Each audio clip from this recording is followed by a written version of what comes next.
Hola, buen día a todos. Soy Daniel Valdovinos y les doy la más cordial bienvenida al webinar del día de hoy. Muchas gracias por conectarse a José Manuel Martínez, José Eduardo Ríos, Erika Zavala Jalomo, Erisbel Lozano. Gracias a todos por acompañarnos el día de hoy. Pablo Alberto del Castillo Sandoval, María Concepción Morales, muchas gracias por estar el día de hoy con nosotros. Hoy abordaremos un tema un tanto técnico, un tema que no todos manejamos, un tema que hay que poner atención, la fluctuación cambiaria. Sobre todo en momentos como el que vivimos, donde hay una alta volatilidad, donde hay inflación, estos temas pegan más, sobre todo para aquellas personas que manejan divisas, que contraen deuda en otras monedas. Es un tema que evidentemente se tiene que revisar. Para hablarnos del tema, hoy nos acompaña la licenciada Viviana Márquez Flores. Ella es egresada de la Facultad de Contaduría y Administración. Cuenta con una maestría en impuestos por el Instituto de Especialización para Ejecutivos. Es socia por Más Capacitación y socia en Eficiencia Fiscal. Bienvenida, Viviana. Gracias por acompañarnos. Hola, buenas tardes. Gracias a todos por su compañía. Pues como bien comenta el contador Daniel Valdovinos, es un tema importante el que vamos a revisar, el que vamos a analizar. Así como también es importante que ustedes sepan, denme un momento. Listo. Que ustedes sepan, pues que aunque yo no tengo operaciones con otras entidades extranjeras, pues a lo mejor sí puedo tener operaciones en moneda extranjera. Esto va, como de manera introductoria, va con una implicación tanto en temas contables como en temas fiscales. ¿A qué me refiero con esto? Bueno, pues tenemos que tener bien presente cuál es nuestra situación actual y cuáles son esas operaciones que, aunque parecen no impactarme en mi economía, pues si yo llevo una buena contabilidad y si aprendo un poco más de la parte financiera y de la estructura financiera, voy a tener un dominio de saber cuál es el costo o en qué momento puedo hacer una operación en moneda extranjera para que me impacte menos ese golpe fluctuario en este caso, ¿no? Entonces, pues bueno, vamos a analizar cuáles son esas implicaciones primero de manera contable y después de manera fiscal. Fiscal me refiero a pagos provisionales por detonar una fluctuación cambiaria, ya sea en beneficio o en perjuicio de mi empresa o de mi persona física. De entrada, pues bueno, tenemos que el registro de contabilidad, la contabilidad que es, como bien lo comento, es un registro de todas las operaciones, de todo lo que sucede en una empresa, desde que llega el empresario a hacer su actividad, o desde que los trabajadores empiezan a hacer sus actividades, o desde que la empresa se queda detenida. Todas esas operaciones tienen que llevar un registro en libros contables. La contabilidad no solo captura transacciones y eventos pasados, sino también futuros. ¿A qué me refiero con esto? Me refiero a que su contabilidad debe de estar integrada a través de las provisiones, así las conocemos de manera técnica en contabilidad. Las provisiones son todos aquellos eventos que pasan en el momento, pero que a lo mejor van a concluirse de manera futura o de manera presente. Es decir, si yo contraigo una deuda con un proveedor, puede que le pague en ese momento y hasta ahí terminó nuestra relación, o puede que le pague de manera posterior a crédito, y entonces eso pues ya me permite hacer un registro de manera en el presente, aunque el pago lo haga de manera futura. Entonces, todo este registro de operaciones va a estar integrando mi contabilidad día a día, momento a momento, por cada venta, por cada deuda, por cada fluctuación que yo voy a estar haciendo. Ahora, dentro de mi contabilidad tengo otros eventos. No solamente tengo eventos donde yo puedo controlar las operaciones, sino tengo otros eventos donde refieren a algunos sucesos o acontecimientos que se pueden estar saliendo de mis manos. ¿Como cuál? Como la fluctuación cambiaria, la inflación, los indicadores, todos esos comportamientos económicos, como por el simple hecho de estar operando, pues bueno, tienen implicaciones financieras dentro de mi empresa y esas son las que vamos a conocer más adelante. El registro de contabilidad, ¿qué contiene? ¿Qué debe de contener mi contabilidad? Como les comentaba, debe de contener pues todo lo que está sucediendo, pero esto tiene una estructura, tiene una organización. De entrada debe de ser integrada por las transformaciones internas. Si yo soy una empresa que se dedica al proceso de elaboración, ¿no? Que voy a transformar la materia prima, porque yo compro la materia prima, pero al final lo que me importa ofrecerle a mis clientes es un producto final, ¿no? Voy a tener ciertas transformaciones, pero esas transformaciones internas yo las voy a controlar. Yo sé perfectamente cuánto me va a costar la mano de obra, el costo de ese producto y en cuánto lo voy a vender y qué utilidad voy a tener. Esas se consideran como transformaciones internas. Otra consideración que debe de tener nuestro registro de contabilidad son los eventos internos. Ok, todos esos eventos internos son aquellos que ocurren al interior de una entidad en los que no intervienen terceros, ¿como cuáles?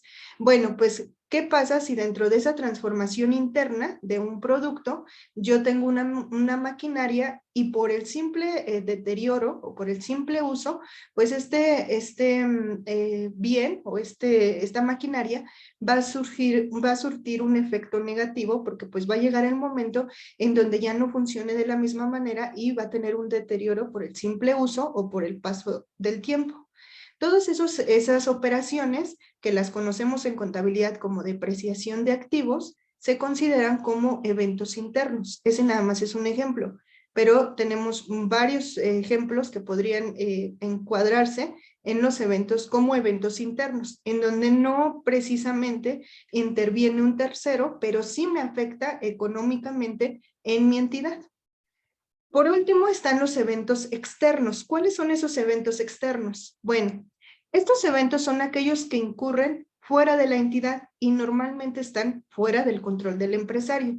¿Cómo cuáles? Justamente todo aquello que nosotros vamos a analizar en este tema, pero todo aquello que no puede controlar el empresario o que se sale pues de las manos porque son, podemos decir, desastres naturales o a lo mejor la inflación o la utilidad o pérdida cambiaria, etcétera.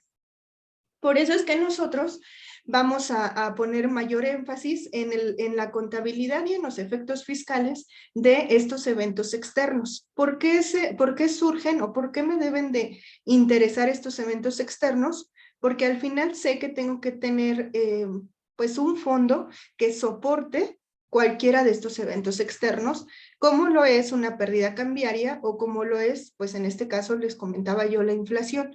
¿Por qué debo de tener un fondo? Porque al final de cuentas no me alcanzaría para lo mismo que yo producía hace 5 años, a ese mismo monto no me alcanza para producirlo hoy en día. Entonces, la inflación juega un papel muy importante que a veces no le damos pues esa integración que debería dentro de la contabilidad. ¿Qué debo de considerar si realizo operaciones en moneda extranjera? ¿O cómo me puedo dar cuenta de si yo realizo esas operaciones en moneda extranjera? Bueno, pues de inicio tengo 3 formas de saber si yo realizo operaciones en moneda extranjera, que es a través de una compra o venta de bienes o servicios. Compra o venta, pues le habla a todas las partes de las comercializadoras. Y prestación de servicios, pues a cualquier otra que no comercialice, que no tenga especulación comercial. Entonces, todos ellos, pues son prestadores de servicio. Entonces, ¿qué me dice? Que si yo tengo una compra o venta de productos o de bienes o servicios en moneda extranjera, por el simple hecho de comprarlas o venderlas en moneda extranjera, entonces se considera que yo estoy haciendo operaciones en cualquier otra divisa. Como segundo supuesto, me dice que si yo presto o tomo prestados fondos a cobrar o a pagar en una entidad de moneda extranjera, también se considera operación con otro tipo de divisa. Por ejemplo, si yo tengo un préstamo en otra divisa, pues ya por ese simple hecho de disponer de un préstamo, aun y cuando lo convierta en pesos y lo gaste en pesos, como lo dispuse, supongamos en dólares, ya se considera que estoy haciendo operaciones en moneda extranjera. Por último, quienes adquieran o dispongan de activos o bienes o incurren o transfieren o bien liquiden pasivos en moneda extranjera, también van a considerar que ya caen en este supuesto de llevar un tratamiento diferente para poder ver la fluctuación cambiaria y el impacto económico que va a tener su empresa financieramente hablando. En este momento todavía no nos metemos al tema de impuestos, solamente estamos hablando contablemente cómo lo tengo que reconocer dentro de mis operaciones y dentro de mi informe financiero. También nos menciona cuáles son los tipos de cambio que debo de tener, porque muchas veces nosotros podemos tener operaciones en moneda extranjera, pero no sabemos cuál es el tipo de cambio que le tengo que aplicar. Solamente pregunto, ¿a cómo está el tipo de cambio hoy? Y a eso a lo mejor registro o a lo mejor pago. Pero eso no es lo que nos dicen las normas financieras. La norma financiera siempre te va a decir de qué manera, pues bien, vamos a integrar nuestras operaciones y de qué manera vamos a provisionar, vamos a pagar y cuál es el impacto o la diferencia que esto me bota. Y si me da una diferencia por esta fluctuación cambiaria, ¿cómo se llama? ¿Utilidad o se llama pérdida? ¿Y en qué parte de mis estados financieros van a estar reflejados? Ok. Para continuar, bueno, pues vamos a conocer los tipos de cambio. Les comento, el tipo de cambio es la relación de cambio entre dos monedas a una fecha determinada. Ya sea que por el simple hecho de estar utilizando una moneda diferente, una moneda distinta o una moneda extranjera, pues por ese simple hecho, como les comentaba anteriormente, por la compra o venta o por un préstamo o por el pago a un proveedor que me obligue a realizar la conversión a otro tipo de moneda, pues ya estoy haciendo uso de un tipo de cambio. Tipo de cambio del cierre. ¿A qué se refiere el tipo de cambio de cierre? Este tipo de cambio de cierre refiere que tengo que tener mis estados de resultados al último día del mes. Una vez que tengo identificado, o más bien que tengo contabilizado mi información y que hago un reporte de mis estados financieros, debo de identificar todas aquellas cuentas contables que tengo en otra divisa que no sea peso mexicano. Una vez que lo tengo, al cierre del mes, tengo que reevaluar estas cuentas al tipo de cambio del cierre del mes. Entonces, debo de tomar el último día del mes. El tipo de cambio de contado, ese es el tipo de cambio que de alguna manera está más incentivado para que no nos afecte la fluctuación cambiaria. ¿Por qué? Porque si en el momento que adquiero o que presto un servicio, en ese momento cobro o en ese momento pago, depende de dónde me encuentre, pues bueno, no voy a tener tanta implicación financiera y no voy a tener esa fluctuación financiera de que me impacte de manera perjudicial en caso de que sea una pérdida cambiaria, porque en ese momento estoy pagando lo que adquirí. Eso aplica únicamente para los movimientos o las transacciones que yo efectúe de contado. Y por último, el tipo de cambio histórico. Ese tipo de cambio histórico, ¿en qué momento se debe de considerar? Bueno, se considera cuando realizas una provisión, cuando te emite tu proveedor o tú le emites a tu cliente una factura, tú vas a registrar el tipo de cambio de cuando se emitió esa factura. Y cuando tú pagues esa factura, vas a considerar el tipo de cambio del día en que pagaste esa factura. Entonces, ¿por qué se llama histórico? Porque es como un tipo de cambio de cuando sucedió la emisión de la factura. ¿Cuándo es el tipo de cambio de contado? Cuando pagaste. ¿Sale? Entonces, bueno, vamos a continuar con la siguiente lámina. Aquí. ¿Qué otras consideraciones debo de tomar para saber, ya que supe que estoy en una operación en moneda extranjera, qué consideraciones debo de tener? Ya que conocimos también cuáles son los 4 tipos de cambio que debo de utilizar y en qué momento los tengo que utilizar, me dice, la primera consideración que debes de tomar en tu información financiera es que a la fecha de cierre de los estados financieros, como les comentaba, los saldos de partidas monetarias que están en moneda extranjera deberán de convertirse o deberán de revaluarse al tipo de cambio del cierre. O sea, si yo tengo una cuenta en dólares y tengo $50, tengo que saber cuál es el tipo de cambio al último día del mes para que yo multiplique esos $50 por el tipo de cambio al último día del mes y ese es mi nuevo saldo que yo debo de reflejar en mis estados financieros. La segunda consideración que debo de tener es que a la fecha de la realización del cobro o del pago de una factura en moneda extranjera, estas deben de convertirse al tipo de cambio de realización. Entonces, ¿en qué momento voy a utilizar el tipo de cambio de contado o el tipo de cambio de realización? En el momento en que yo vaya a efectuar mi pago. No está permitido ni de manera contable ni de manera fiscal utilizar otro tipo de cambio que no sea el del día del pago. Después mi tercer consideración me dice, ok, de estos procedimientos, desde el momento en que tú adquiriste una factura en una moneda extranjera y lo estás pagando, no va a ser el tipo de cambio, el mismo tipo de cambio. Entonces, de estos procedimientos surgen diferencias, debido a que normalmente el tipo de cambio del cierre o de la fecha de realización tiene variaciones. ¿Y esa variación cómo se llama? Bueno, esa variación se llama efecto inflacionario de manera financiera y se llama utilidad o pérdida de manera fiscal, cambiaria, utilidad o pérdida cambiaria en materia fiscal. La cuarta consideración es, por lo que respecta a las partidas no monetarias, estas deben mantenerse al tipo de cambio histórico, según fueron reconocidas inicialmente. ¿A qué se refiere esto? Si yo realizo en mi contabilidad una provisión de una factura, es decir, si yo realizo el reconocimiento de una deuda, entonces yo tengo que utilizar el tipo de cambio histórico, que es el del día que me emitieron la factura. ¿Ok? Entonces, ese es el tipo de cambio que se reconoce inicialmente. ¿Para qué? Para que después utilice el tipo de cambio de realización, que es el del cobro o el del pago, y nuevamente voy a tener una variación y esa variación se va a llamar utilidad o pérdida en materia de impuestos. Una vez que yo tengo identificadas estas 4 consideraciones, bueno, pues vamos a ver a quién le aplica esto.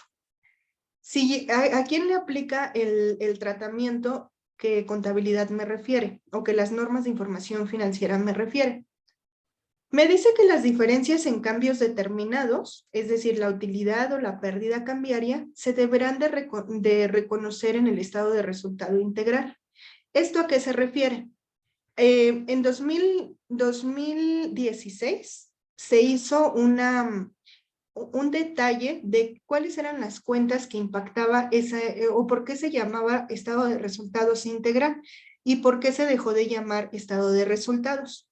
Bueno, pues esto no refiere a otra cosa más que justamente esa I de más o esa integración que le quisieron dar al término de estado de resultado integral es porque precisamente, lo vamos a ver más adelante ya de manera práctica, pero precisamente es donde inicialmente las normas pedían que separaras si tenías utilidad o pérdida dentro del periodo, en el mes.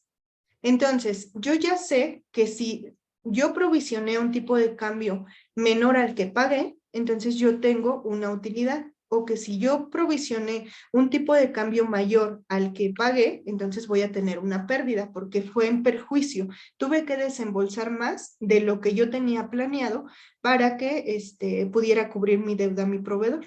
Entonces, como eso se considera un gasto adicional, pues entonces se le da un tratamiento de un gasto deducible, ¿sale? Para temas de impuestos. Después, ¿qué otra cosa me dice la norma de información financiera? Pues me dice que la conversión de la moneda funcional a la del informe la tengo que saber. ¿Qué es eso de la conversión de la moneda funcional? La moneda funcional es la moneda que debe de regir, depende del país en donde te encuentres. Más adelante les voy a presentar lo que es un caso práctico, pero en mi caso práctico yo estoy utilizando quetzales porque estoy hablando de una empresa de Guatemala. Entonces, ¿cuál es la moneda funcional de mis estados financieros de esa empresa? Pues van a ser los quetzales. Pero si adicional tengo una empresa en Estados Unidos, ¿cuál es mi moneda funcional? Pues el dólar. Entonces, en México, nuestras autoridades nos obligan, porque no lo mantiene como una obligación, en el Código Fiscal de la Federación nos menciona que debemos de ocupar, no nos dice una moneda funcional, ahí sí nos dice de manera específica que tiene que ser la contabilidad, aunque yo opere en otra divisa, tengo que hacer la conversión a pesos. Por eso es que es importante que sepamos cuál es la moneda funcional al momento de que hagamos operaciones con el extranjero. Los efectos por conversión del periodo determinados, así como las diferencias en cambio determinadas, deberán de reconocerse formando parte de una partida de utilidad o pérdida integral en el capital contable. ¿Cómo se va a llamar mi...? Yo ya tengo determinado si tengo una utilidad o pérdida. ¿En dónde lo voy a reflejar? Las normas de información financiera me obligan a reconocerlas en la parte del capital y debo de llamarle como efecto acumulado por conversión, ¿sale?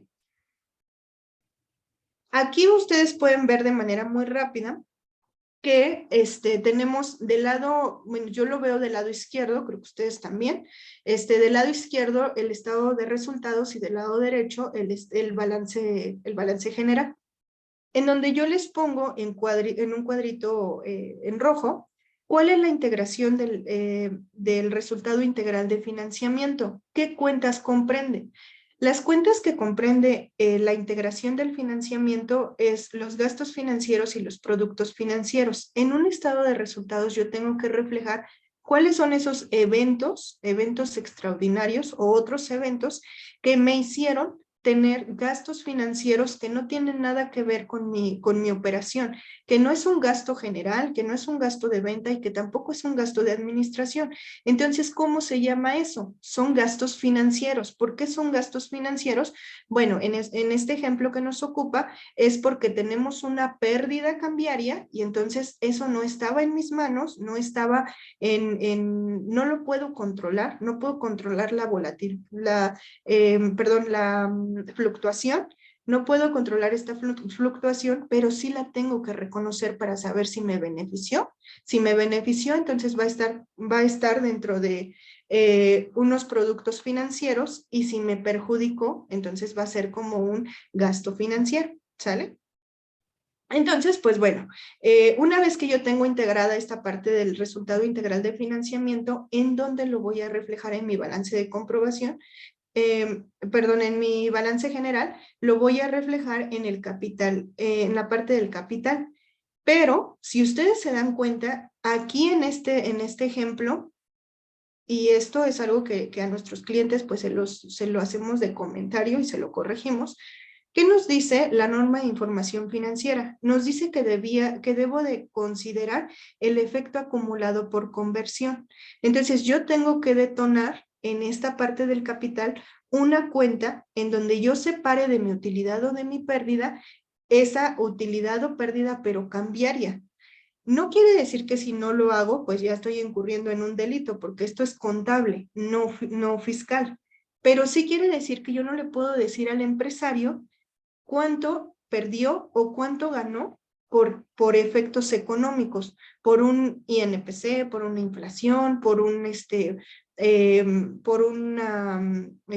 fluctuación cambiaria. Yo eso no lo puedo controlar. Entonces, como no lo traigo controlado, por eso es que no le puedo decir al cliente que deje de hacer operaciones o que las haga a fin de mes o cómo fue el comportamiento de estas operaciones en moneda extranjera. Por eso es bien importante que a partir de ahora ustedes sí presenten unos estados financieros, pero no tanto decir correctos, sino que tengan un mayor detalle, que tengan un mayor análisis.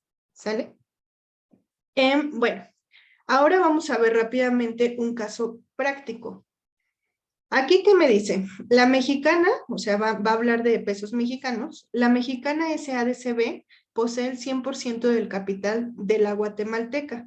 Es una empresa que está constituida en Guatemala, la cual inició operaciones en el año que ustedes me indiquen. La Guatemalteca se dedica a la actividad comercial, es decir, es una comercializadora y sus flujos de efectivo son en su totalidad en dólares. No obstante, mantiene sus registros contables en quetzales para cumplir con la legislación del país en el que opera. Entonces, ¿cómo se llamaba eso? Bueno, pues esa legislación en el país que opera es la moneda en que le aplica a su país. No podemos estar facturando en Guatemala pesos mexicanos porque no es la moneda que le corresponde facturar, ¿no? Tomando como base lo anterior, la administración de la entidad informante ha identificado al dólar como su moneda funcional. Entonces, ¿qué quiere decir? Ya identificamos cuál es la moneda funcional. La moneda funcional de la guatemalteca es los quetzales y de la mexicana son los pesos. ¿Qué vamos a considerar aquí? El tipo de cambio de dólar por quetzal es de 0.139 y el tipo de cambio de peso por dólar es de 10.90. Esto es importante que lo tengamos en pues como que en el radar. ¿Por qué? Porque estos van a ser los tipos de cambio que vamos a utilizar para nuestro ejercicio posterior. Este es el estado financiero que presenta la guatemalteca y la mexicana. ¿Qué quiere decir? Ok, tengo un estado de resultados. ¿Qué nos refleja el estado de resultados? El estado de resultados refleja una utilidad o una pérdida. A mí no me interesa ni a quién le debo, ni cuánto le debo, ni cuánto. Me interesan las ventas y los gastos que tuve en el ejercicio. Por eso es que yo utilizo el estado de resultados, porque necesito saber si mi negocio es rentable o no es rentable. Entonces, ¿cuántos ingresos tuvo la guatemalteca? 1,950 quetzales al tipo de cambio, multiplicados al tipo de cambio del 0.133, me dan $260. Multiplicados al tipo de cambio que vimos anteriormente, me da la conversión en pesos, porque yo necesito presentar los financieros en la moneda convencional. ¿Cuál es la moneda convencional en México? Los pesos. Por eso tengo que hacer toda esa conversión. Después, tengo gastos, ok, tengo costos y gastos generales sin aplicar la depreciación, pues igual, a un tipo de cambio de 0.133, que en su multiplicación o en su cambio me dan $160, con el tipo de cambio de 11.05, llego a 1,768 pesos mexicanos. Si se fijan, la siguiente es depreciación y la siguiente viene el rubro de ganancia o pérdida en cambios. Esa es la manera correcta en que mis estados financieros deben de estar presentados de acuerdo a las normas de información financiera. ¿Por qué? Porque de aquí, una vez que yo tengo mi información financiera, ahora sí puedo armar mis impuestos y puedo decir, oye, fíjate que tuve una ganancia por fluctuación cambiaria. Este mes fue muy bueno porque tuve una ganancia cambiaria porque resulta que cuando me facturaron, el tipo de cambio estaba en 15 pesos, pero cuando yo lo pagué, estuvo a 12 pesos. Entonces fue muy bueno para la empresa porque se ahorró, ¿cuánto? Pues se ahorró estos 66 quetzales. ¿Por qué? Porque esa es mi ganancia que yo tengo reflejada en mi estado financiero porque ya lo llevo de manera separada. ¿Sale? Al final tenemos la parte de utilidad neta, o sea, ya cuánto me queda, ok, de mis 1,950 menos mis gastos, menos mi depreciación, más mi ganancia, ¿cuánto me queda? Bueno, pues son 744 quetzales, que son equivalentes a $90 y equivalentes a 994.50 pesos. Yo gané en este mes al 31 de diciembre, yo gané 994 pesos con 50 centavos. Luego viene el balance general. Ahora sí muéstrame en dónde, bueno, quién me compró, cómo fue que esos ingresos llegaron a mí. ¿Cuáles fueron mis cuentas por cobrar? ¿Cuáles son mis cuentas por pagar? ¿Cuáles son mis activos? Es decir, ¿cuánto vale en este momento pues la maquinaria o el equipo que yo tengo como activo registrado en mi contabilidad y cuánto se ha depreciado? ¿Cuáles son? ¿A quién le debo? O sea, aparte de mis cuentas por pagar, ¿tengo algún préstamo? Sí, sí tengo. ¿Tengo algún crédito? También lo tengo. Dentro del capital contable no basta con que tenga capital social y utilidad neta, sino que debo de reflejar cuál es el efecto de acumulación por inflación. Y eso es algo que a nuestros clientes pues sí lo tratamos de alinearlos, porque de pronto no tienen esta información desglosada y no tienen pues nada, solo lo engloban como utilidad neta, pero ahí va todo. ¿Cuánto es mi totalidad de ingresos y gastos? Pero nunca demuestran cuál es el efecto de acumulación por inflación. ¿Cuánto me costó haber operado en otra divisa? A lo mejor eso sí es importante porque yo le puedo dar al empresario una mejor visión de decir, ok, fíjate que pues podemos conseguir un proveedor de igual calidad y de igual competencia, ¿no? Pero aquí en territorio nacional, porque tal vez el estar operando en otra divisa ya me está generando una pérdida importante, una pérdida cambiaria importante, pero como no lo veo, pues no puedo hacer el análisis de esa información, ¿sale? Luego, tenemos, de acuerdo con las normas de información financiera, los efectos por conversión de la moneda funcional a la del informe, es decir, del quetzal, ¿no? A pesos, deben reconocerse formando parte de una partida integral en el capital contable. Ok, eso ya lo comentamos. Una forma de comprobar los efectos por conversión de cada periodo es comparando la evaluación de las partidas en moneda extranjera que fueron convertidas a un tipo de cambio distinto al cierre contra su conversión inicial. O sea, ¿qué es todo esto? Si ustedes se dan cuenta, aquí tenemos en la parte de capital contable, tenemos cuál es el tipo de cambio que yo utilicé para hacer la conversión de quetzales a dólares y cuál es el tipo de cambio que yo utilicé para hacer de dólares a pesos. Entonces, ¿cómo voy a hacer la comprobación del efecto acumulado por conversión de manera funcional? De moneda funcional, perdón. ¿Qué quiere decir esto? ¿Cómo voy a determinar yo la utilidad o pérdida? Bueno, primero voy a considerar las cuentas que tienen otro tipo de moneda. En este caso, yo voy a considerar la parte del capital social, que teníamos $500, a un tipo de cambio de 10.90. Eso en pesos me da 5,450 pesos. Pero resulta que eso es cuando me mostraron los estados los estados financieros, cuando yo hice la operación. Cuando llega el último día del mes y yo tengo que hacer una revaluación de la misma cuenta de $500, pero ya el tipo de cambio del último día del mes, entonces el tipo de cambio subió. ¿Qué quiere decir? Que ya no está un tipo de cambio de 10.90, sino que está un tipo de cambio de 11.20. Por lo tanto, mi cuenta de capital no vale 5,450, vale 5,600 al último día del estado en que hizo corte el estado financiero. ¿Cuándo es eso? El último día del mes. Entonces voy sacando la diferencia de mi conversión de cuando tenía registrado en contabilidad al último día del mes y entonces detono si hay una pérdida o si hay una utilidad. Y entonces hago la suma y digo, ok, son 211 lo que yo tuve de utilidad. ¿En dónde quieres que lo refleje? Bueno, si ustedes se fijan, aquí está en rojo, voy a tener dentro del capital una cuenta que se llame efecto de acumulación por inflación y voy a reflejar esos 211 pesos con 50 centavos, que no es otra cosa más que la diferencia o el cambio, el cambio que yo tuve por el simple hecho de operar con una divisa distinta a la de mi país. Una vez que tenemos pues ya toda esa parte contable, vamos a ver qué nos dice la parte fiscal. Ok, ¿qué hago con esos 211 pesos 211,50 centavos? Ya la determiné, ya contablemente ya está en mis financieros. ¿Ahora qué tengo que hacer?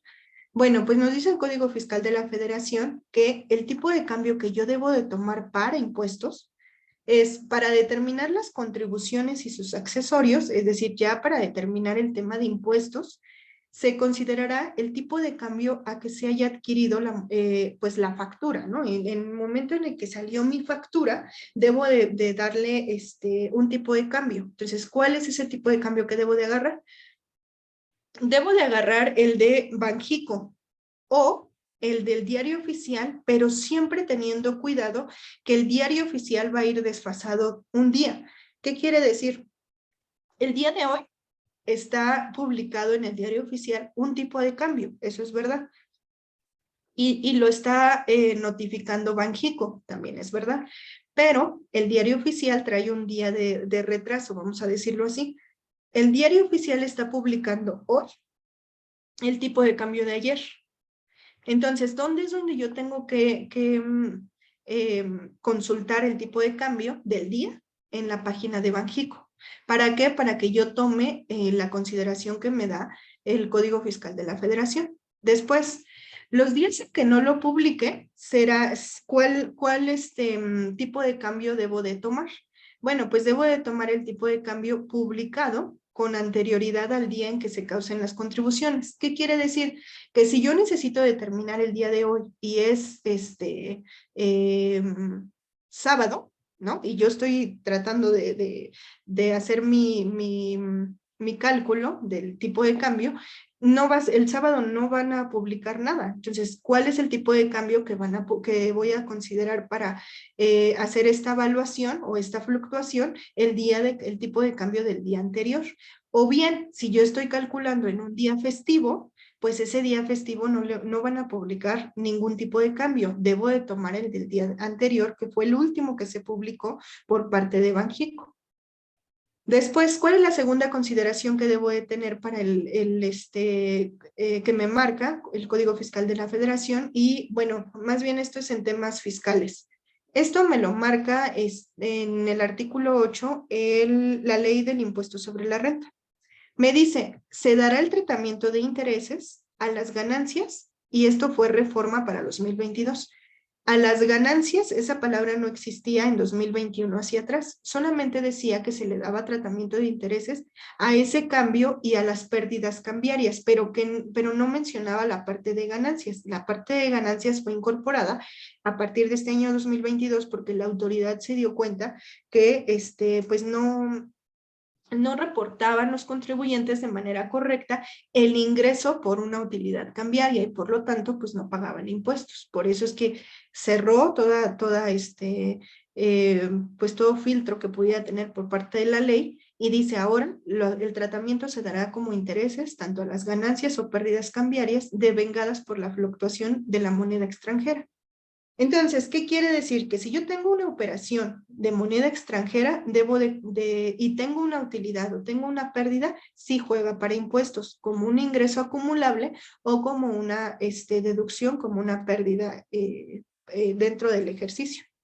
La ganancia y la pérdida cambiaria no podrán ser mejor ni exceder respectivamente de la que resultaría de considerar el tipo de cambio que mencionaba Banxico, que como bien quedamos, el tipo de cambio del día lo publica Banxico. El tipo de cambio del diario oficial va con un día de desfase, es el día de ayer.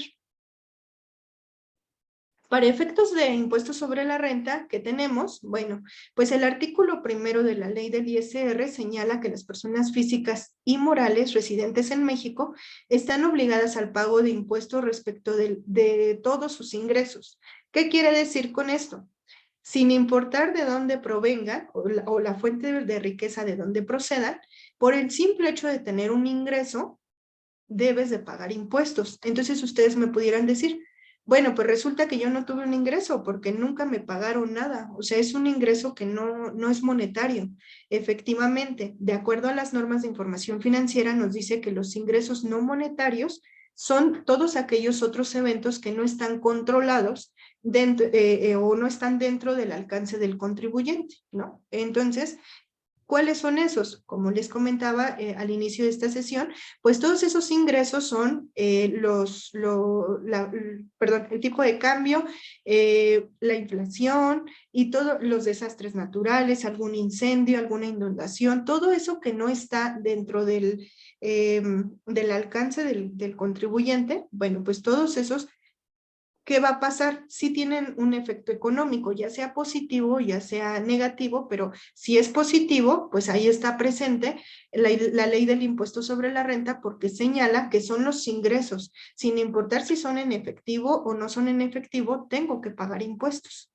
Después, ¿cuál es el siguiente punto? Los ingresos nominales serán los ingresos acumulables, excepto el ajuste anual por inflación acumulable. ¿Qué pasa con esto? Nos dice que debo de considerar para el pago de mis impuestos todos los ingresos, pero que no considere el ajuste inflacionario. Ese ajuste inflacionario, al final de cuentas, yo lo voy a determinar en la declaración anual. Entonces, en tanto no llegue a ese ajuste inflacionario o en tanto yo no sepa si ese ajuste inflacionario me perjudicó o me benefició, entonces yo debo de acumular mis ingresos nominales. Ajá. Después, tratándose de créditos o de operaciones denominadas en UDIs, se considerarán también ingresos nominales. Si me dicen, bueno, yo no tengo operaciones con ninguna divisa, yo la tengo en UDIs, a mí me lo cobran en UDIs. Bueno, pues como también lo está considerando la ley del impuesto sobre la renta, le tengo que dar el tratamiento de intereses y por lo tanto tengo que acumular, si yo tengo algún ingreso no monetario derivado de esa conversión de UDIs a mi moneda funcional. En el apartado específico del régimen simplificado de confianza, aquí, bueno, pues digamos que tenemos dos posturas. Hay contadores que están mencionando, entonces para el régimen simplificado de confianza ya no tenemos la utilidad cambiaria o la pérdida cambiaria. Y entonces ya no debemos de detonar ese apartado. ¿Qué es lo que pasa o por qué están diciendo esto algunos contadores? Pues tenemos dos criterios. Un criterio dice que no hay fluctuación cambiaria porque al final de cuentas yo estoy pagando mis impuestos sobre lo que efectivamente cobré menos lo que efectivamente pagué. Entonces, en el caso de personas morales. En el caso de personas morales me dicen, bueno, Viviana, pues yo tengo un ingreso, yo tengo mis ingresos menos mis gastos efectivamente realizados, efectivamente cobrados y efectivamente pagados. Entonces, en este caso no aplica una utilidad o pérdida cambiaria porque estoy reconociendo mi operación al día en que pagué. Otros contadores dicen, sí hay un efecto inflacionario porque al final de cuentas tú sí sabías en cuánto te facturaron y en cuánto estás pagando, a qué tipo de cambio, y esa variación se tiene que reconocer como otros ingresos. Entonces, existen estos dos criterios. Desde mi punto de vista personal, yo considero que se apega o nos hemos apegado más al criterio de sí considerar esta fluctuación, aunque sea el régimen simplificado de confianza, sí considerar como la utilidad cambiaria como un ingreso acumulable. ¿Por qué? Porque en primera tú tienes un pago de impuestos conforme al flujo. Al tenerlo conforme al flujo, por supuesto que sigues provisionando o sigues registrando en tu contabilidad al tipo de cambio que te facturaron y al tipo de cambio en que lo pagaste. ¿Qué pasa en el portal? Al momento de yo presentar mis impuestos, ¿qué está pasando en este momento? Que se le está haciendo consultas a la autoridad. Y entonces se le pregunta, ¿en dónde quieres que yo te refiera la utilidad cambiaria? Porque tu portal no está diseñado para yo reflejar esa utilidad o no hay un rubro en donde diga utilidad cambiaria. Como sí lo hay, si yo no soy reciclo, persona moral, pero sí soy régimen general de ley, ahí sí viene un apartado exclusivo para ganancia o pérdida cambiaria. Por eso es que muchos contadores dicen, en régimen simplificado no hay, pues entonces no se determina. Pero más bien lo correcto es hacerle una consulta a la autoridad y decirle, oye, tengo esta situación, este es mi régimen, en tu portal yo no tengo habilitado ese rubro. ¿En dónde te podemos pues, referir esta información? A lo que contestó la autoridad, que se puede registrar en el apartado de ingresos facturados no considerados en el prellenado. Pero chequen cómo contesta la autoridad. Se puede. O sea, no dice se debe registrar, dice se puede registrar en el apartado de ingresos facturados no considerados en el prellenado. Pero es que tampoco es un ingreso facturado. Pues no, pero ahí lo puedes poner. ¿Y cuál es la finalidad de esto? Nos dice la autoridad, con la finalidad de evitar la omisión de impuestos. Y todavía nos hace una segunda observación. Esta alternativa no es viable para el régimen general de ley, ya que no se contempla esta opción. ¿Por qué? Porque en el régimen general de ley sí está un rubro que dice utilidad cambiaria, ¿no? O otros ingresos, o bueno, sí tiene su rubro específico. Por eso es que dice que el régimen general no tiene ese mismo tratamiento. Entonces, ahí está puesto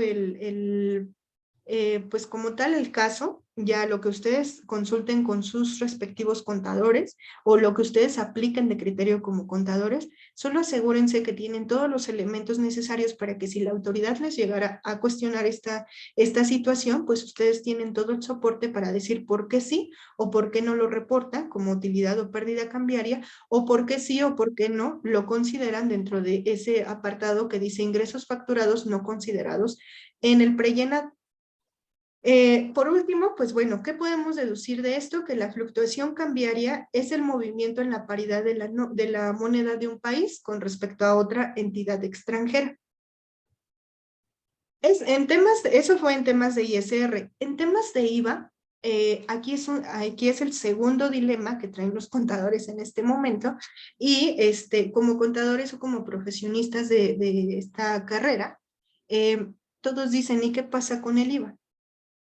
En el artículo 1 de la ley del IVA señala que están obligadas al pago del impuesto las personas físicas y las morales que en territorio nacional realicen los siguientes actos o actividades. ¿Cuáles son esos actos o actividades?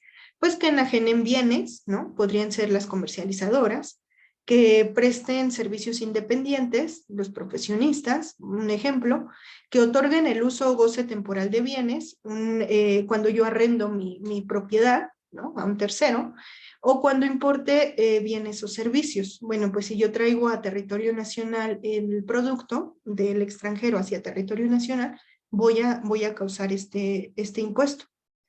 Por lo tanto, entonces, ¿dónde encuadramos esa fluctuación? Si esa fluctuación ni es una enajenación, ni es una prestación de servicios, ni es un arrendamiento, ni es una importación de bienes. Entonces, ¿qué pasa? Bueno, pues como comentario, podemos decir que la fluctuación cambiaria no es un acto gravado por la ley del IVA, pero sí deriva de la realización del acto o actividad gravado. ¿Qué quiere decir? Que yo por enajenar un bien en otra divisa, sí causo esa fluctuación y sí causo IVA.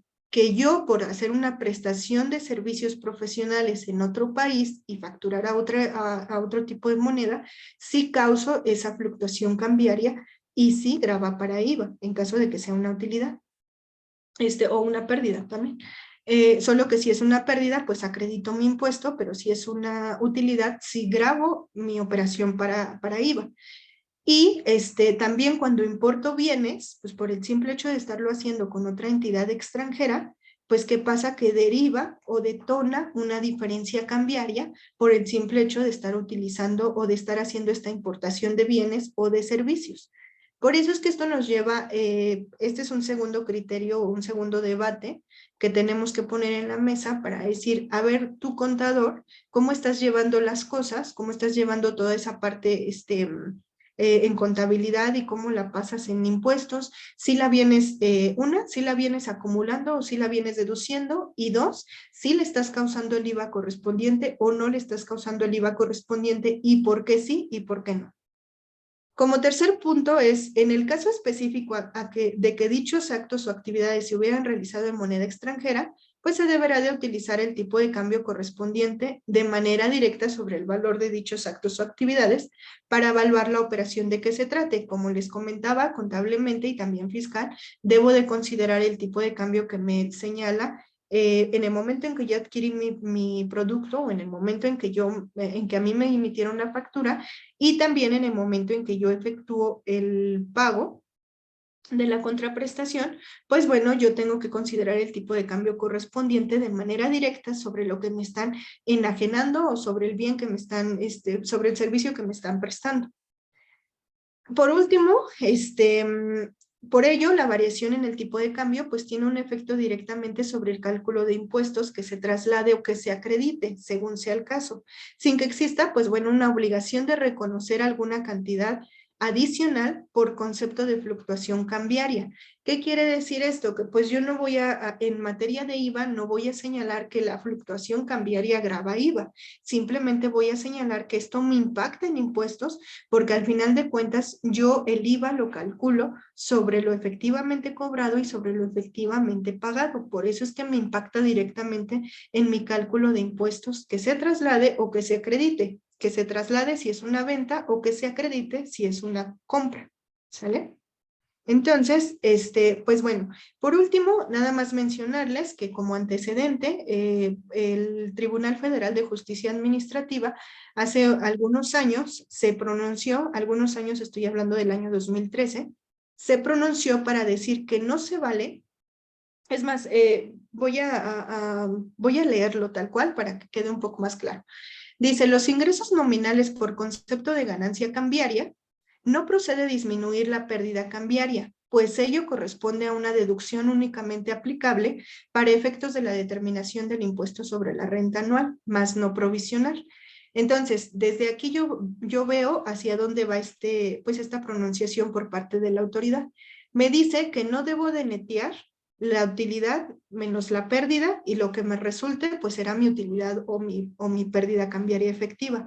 Eso me lo tiene prohibido. Me dice, si te sale utilidad, deberás de pagar el impuesto sobre esa utilidad y si te sale pérdida, en la anual nos vemos y en la anual pues disminuyes esa pérdida.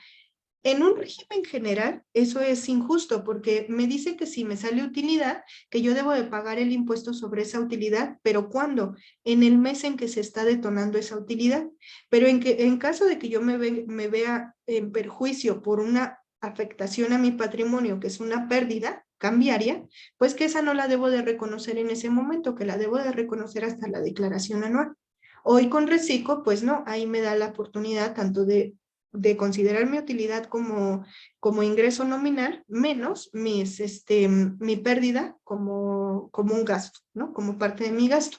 Eso ya dejó de ser un poquito injusto, pero pues bueno, en esos años, en 2013, nosotros teníamos esta forma de revisar esta información o saber cómo partíamos de ciertas políticas para saber si acumulábamos o si deducíamos, pero esta pronunciación decía que no puedo netear la utilidad menos la pérdida. De los artículos 9 y 14 de la Ley del Impuesto sobre la Renta, aclaro, de esos años, se advierte que las ganancias o pérdidas cambiarias devengadas por la fluctuación de la moneda extranjera tendrán el mismo tratamiento que la Ley del Impuesto sobre la Renta establece para los intereses. Desde esos años les dabas el tratamiento de intereses. Es decir, se considerarán ingresos acumulables y respecto de ellos el contribuyente se encontrará obligado a los pagos provisionales a cuenta del impuesto del ejercicio de que se trate. En este entendido, tratándose de pagos provisionales, es decir, pagos que se efectúan a cuenta del impuesto del ejercicio, se determinarán en forma estimativa, lo que implica que no se realice deducción a los ingresos, sino la aplicación de un coeficiente de utilidad determinado, de lo que se colige o se infiere que para determinar los ingresos nominales por concepto de ganancia cambiaria, no procede disminuir la pérdida cambiaria, pues ello corresponde a una deducción únicamente para efectos de la determinación del impuesto anual, más no de pagos provisionales, ¿sale? Porque la mecánica para el cálculo de los pagos provisionales establecida en ese artículo 14 de la Ley del Impuesto sobre la Renta no prevé una disminución de gastos, ¿no? Nada más grava los ingresos, ¿sale? Entonces, ¿qué pasa hoy con Reciclo? Con el Reciclo, para personas morales, el régimen simplificado de confianza, ¿cuáles son esos ingresos que grava? Son los ingresos efectivamente percibidos. Y son 9 ingresos. Los ingresos percibidos son aquellos que sean en efectivo, que sean en bienes, que sean en servicios, anticipos, depósitos o cualquier otro concepto sin importar el nombre con el que se les designe. ¿Qué quiere decir esto? Si ustedes, ¿por qué me detengo en el número 6? Porque si ustedes se dan cuenta, los ingresos efectivamente percibidos hablando de la fluctuación cambiaria como ingreso, como utilidad, pues podría caer dentro del supuesto de cualquier otro concepto sin importar el nombre con el que se les designe como ingreso, y no necesariamente me está diciendo que es monetario. Entonces, por eso, a título personal, considero que sí debe de ser acumulable para impuestos. El 7 dice, cuando el contribuyente reciba títulos de crédito, por ejemplo, pagarés, por una persona distinta a quien efectúe el pago, se va a considerar como ingresos efectivamente percibidos. En cuestión de cheques, pues se considerará percibido el ingreso hasta la fecha del cobro o cuando los contribuyentes transmitan los cheques a un tercero. Y por último, cuando el interés del acreedor quede satisfecho mediante cualquier extinción de las obligaciones. Esto ya es un poco más técnico, pero simplemente si me doy por satisfecho, me pagues o no me pagues, pues ya se considera para mí un ingreso efectivamente percibido y no precisamente tiene que haber efectivo. En cuanto a las deducciones, que son las erogaciones, me dice que para reciclo van a considerarse las erogaciones que sean efectivamente pagadas, efectivamente desembolsadas en efectivo, o que sean por medio de traspaso de cuentas e instituciones de crédito o casa de bolsas, que sean en servicios, que sean en otros bienes que no sean títulos de crédito como pagarés, que cuando sea pagado en cheque se considerará efectivamente erogado cuando efectivamente lo cobre o lo pague, y cuando el interés del acreedor quede satisfecho mediante de igual forma, mediante cualquier medio de extinción de las obligaciones. Entonces, pues bueno, espero que hayan tenido un panorama un poco más digerible de en dónde encuadrar si la utilidad o pérdida, si en este momento tengo operaciones en el extranjero, si esa utilidad o pérdida, cómo la debo de revelar, cómo la debo demostrar, primero financieramente y después con todos esos elementos en mano, esos elementos financieros y esas implicaciones financieras, yo debo de saber si los considero para pago de impuestos o si no lo considero como pago de impuestos, y por qué sí o por qué no. Porque este régimen simplificado de confianza considero que sigue todavía dejando muchas dudas, y bueno, si a eso le unen también el sistema del SAT, que no está del todo preparado, no estaba del todo preparado para implementar todas estas modificaciones, yo sí los invito a poner orden en su información financiera y a armar toda la estructura para saber si sí o si no es aplicable estos impuestos. Por mi parte, pues sería todo. Y como siempre, pues los seguimos invitando para que se actualicen y pues estén en contacto con nosotros. Gracias, Viviana. Bastante interesante el tema que hoy nos planteas. Ya saben que pueden dejar sus dudas. Si es que hay alguna duda, algún cuestionamiento, lo pueden compartir en la sección del chat o directamente en preguntas y respuestas. El tema que mencionas es muy importante. Hace poco teníamos la experiencia con un cliente que nos decía, oye, me están recomendando invertir en criptomonedas, me están recomendando invertir en divisas. ¿Cómo lo ves? Aquí hay que tener en consideración siempre.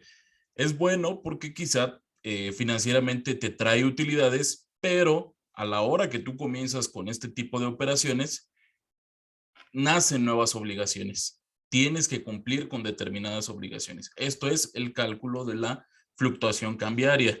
Entonces, tenerlo muy pendiente. No sé si por ahí tengan alguna duda, algún cuestionamiento. Si no, aprovecho para comentarles que estamos ofreciendo el curso de llenado de la declaración anual para personas morales que se va a efectuar el próximo 25 de marzo.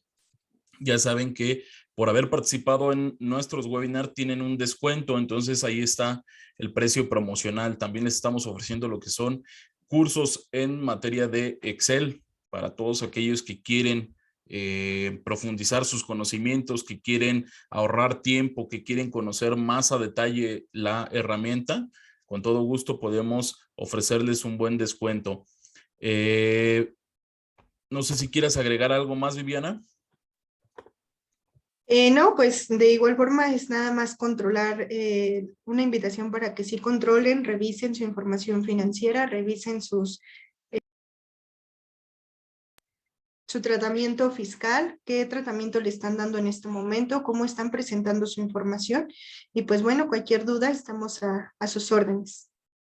Excelente, Viviana. Pues muchas gracias por tu excelente plática que nos diste el día de hoy. Nos dejas con muchas dudas que queremos de inmediato ir a investigar, a seguir checando cómo es que tenemos que abordar este tema. Como ya les decía Viviana, si tienen alguna duda, contáctenos y con mucho gusto los podemos apoyar. Ahí en pantalla están nuestros teléfonos, nuestro correo. Si gustan que los ayudemos, que los auxiliemos en cualquier tema que tengan, con mucho gusto lo podemos hacer.